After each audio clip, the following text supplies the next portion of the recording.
Good morning, Hopewell Hawks. I miss seeing you. This is Dr. Hensley, your principal. I know that after yesterday's announcement, things seem a little strange that we're not going to be going back to school this year. I want you to know that we're working as a staff to make sure that you have everything you need to be successful as we continue distance learning.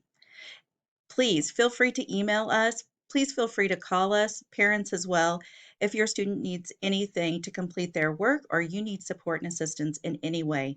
We are here for you. I know there are a lot of questions probably out there right now about what the end of the year looks like. How do we get our yearbooks? Do we get our class pictures, etc.?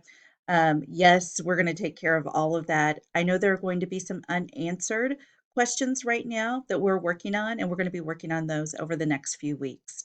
Right now, we're just very happy that everyone is safe at home and that we continue to be focused on learning and having fun every day. I hope you're out getting some sunshine and maybe being able to learn in ways that you weren't able to before. We miss you terribly. I'm talking to your teachers all of the time, and we all miss your faces. And we are a little heartbroken that we're not going to be back together this year. But we also know that we are Hawks and that we can do this. And we're also a part of a great school district that is going to make this work. We miss you all. Please know that we're going to take good care of you, and we hope to see you soon.